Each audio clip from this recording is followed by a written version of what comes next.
You were one of what have been called variously the terrible, the tyrannical, the evil 20 congressmen. Grandstanders. Grandstanders that decided maybe we should actually have a conversation about how the House is governed and what the Republican Congress is going to do. And I think what would be a really exciting opportunity for our listeners is to hear the story of how that happened. Walk us back, however early it makes sense. I actually don't know when these conversations started. When did you start thinking that maybe the first of the year, the third of the year had to be a little bit more complicated than just a coronation? Yeah. We began in the House Freedom Caucus discussing the way that the procedures we use in Congress, the way we go about doing things should change, that there were many opportunities to do that in rules. And we began working on that last summer. And I know that we had conversations about it probably as early as May or so, because we were trying to figure out how long our process would be to develop rules, ideas that we could suggest and get out there so that freshmen would have an opportunity to consider, freshmen elects in the election would have an opportunity to consider that issue before we elected leadership, which happens the week after Election Day. Now, we ended up developing a list of proposed rules changes by about late July, August, and Michael Cloud from Texas, one of the House Freedom Caucus members, made a proposal to conference that we entertain actually rules decisions before we elected leadership. And like many of the issues that we were talking about, the process for that was to send that off to Siberia, to send that recommendation to a committee, and then the committee didn't really meet till after the election. The only meeting I had with Kevin McCarthy, the leader McCarthy, and with several others during that time, he was really kind of a little miffed that there was a set of proposed rules changes out, and he didn't really want to entertain the substance of them. And we had various people saying that we needed to concentrate on the election, and we didn't need to be measuring the curtains or measuring the drapes in the majority's or in the speaker's office until we had that job done. But we didn't see it that way. But so it was a lengthy conversation, but it was a 1 week conversation. No one else wanted to engage in it with us until the election. And following the election, I had a telephone call with Kevin McCarthy a couple of days after. Actually, it was the Saturday after the Tuesday election, and he called to say that when we were having leadership elections the next week, we might spend a little bit of time. There weren't many leadership contested elections, so maybe we devote a little bit of time that was set aside for that to just discuss a few rules changes. And I said, Kevin, the circumstance, there's been a cardinal change in circumstances. You surely realize that, because your viewers will know, or listeners, that we people were hoping for a big red wave. Had there been a big red wave, what happened in January wouldn't have occurred. It occurred because there's a small Republican majority, and so a small group of us could at least require that people entertain some ideas that they're content not to think about. They just are. Most folks seem to be satisfied with the status quo, and I don't see how that can be. That I haven't been here that long in Congress, but everybody, the Congress is an institution, has an abysmally low approval rating. You can look at our nation's debt. You can look at the circumstances in our society, or the in inflation, whatever you want to pick, and you can see that Congress has not been doing a good job. And if an institution's failing, you don't keep doing the same thing in the same way and expect a different result. So that Saturday after the election, I began with Kevin a conversation, and many others began at roughly the same time, and it resulted in really just almost innumerable meetings, conversations, meetings of the entire conference, meetings of select groups cutting across the ideological spectrum within the Republican conference, but not enough progress, not fast enough. We did get through a lot of procedural changes, rules changes, but what was most concerning to me as we got near January 3, the convening of the 118th Congress, was that there was no legislative policy strategy. There had been the commitment to America that Leader McCarthy,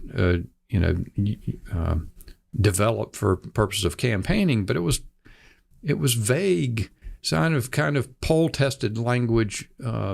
Matt Gaetz called it the palm card for America, famously. And I think that's right. I mean, it had aspirational ideas, but it didn't talk about which battles are we going to go to the mat for in this Congress. Not just to say, well, we're going to pass a lot of messaging bills.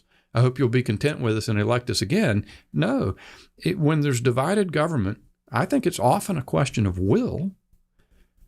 Who's going to prevail on key issues? And I wanted to see, that's what I most feared having from Kevin. And I didn't see him coming forward with that kind of message. And I believed we were going to drift into this Congress. Mm-hmm. And that would be a critical loss for the American people and the Republican Party. So tell me a little bit about I guess it would have been the month of November into December.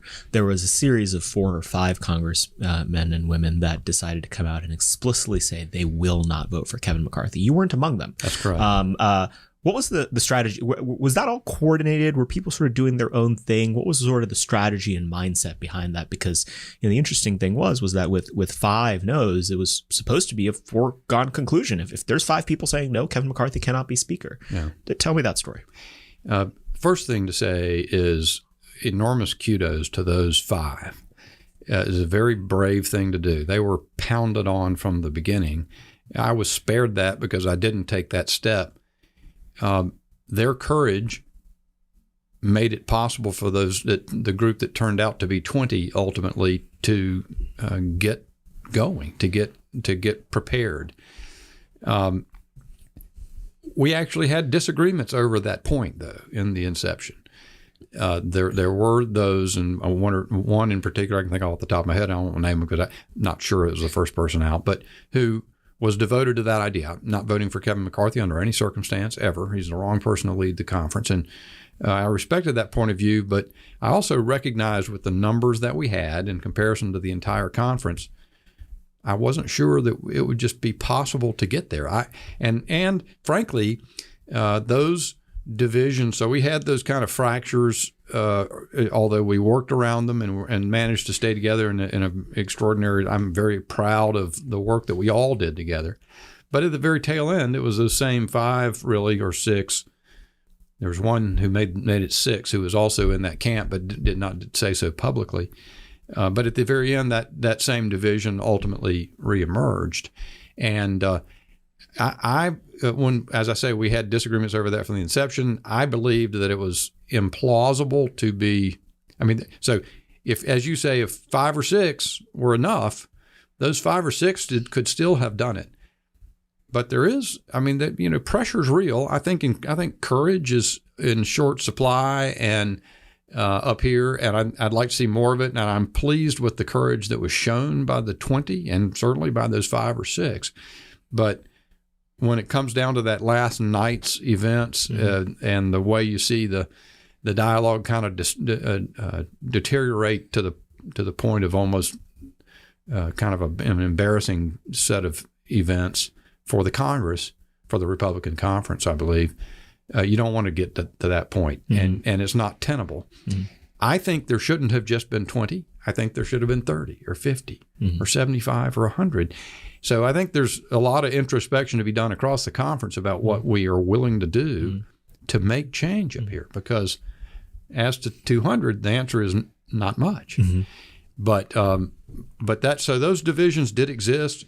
But again, my hat's off to the 5 or 6. Notwithstanding that, I didn't think that was exactly the position to be in. Their courage speaks for itself.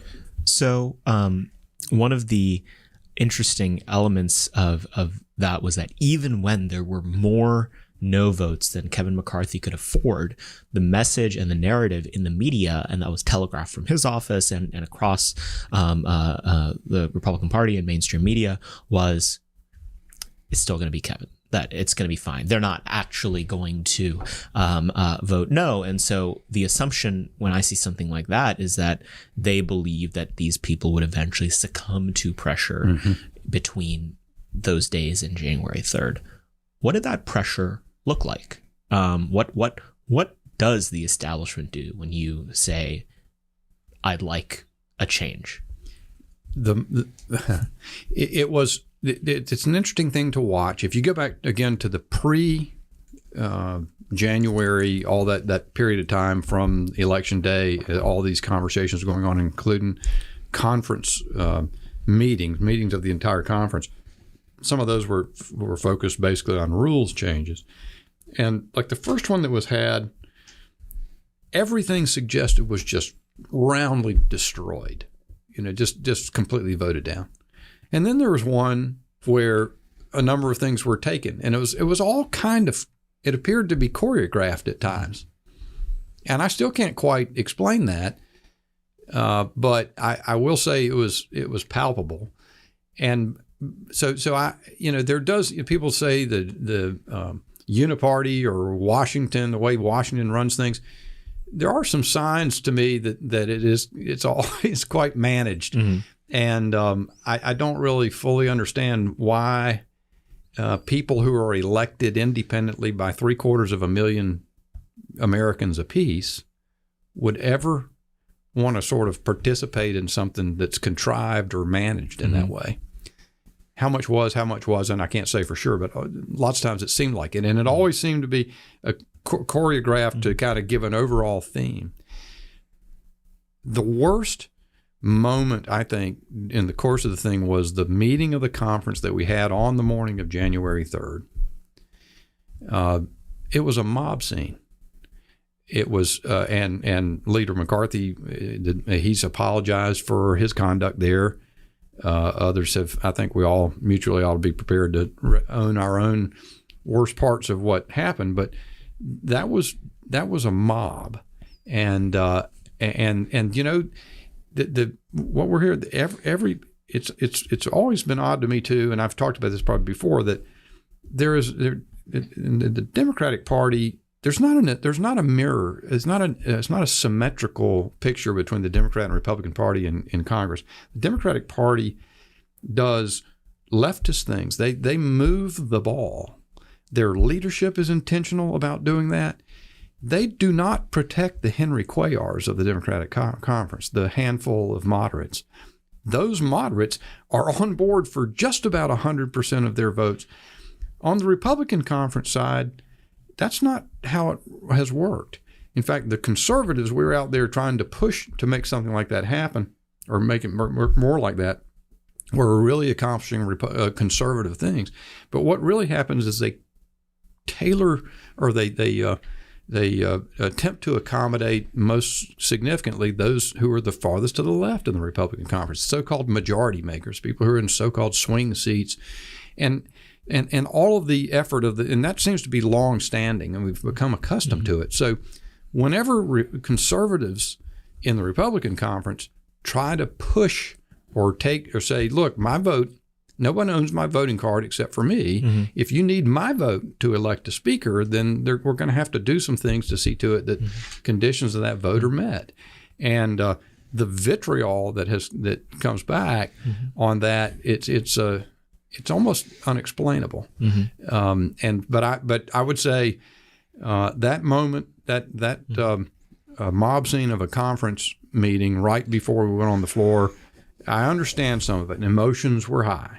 And people, including the leader, had hoped that they would be able to get it dealt with. But I don't ever expect, we should never see a Republican conference meeting conducted in that way ever again.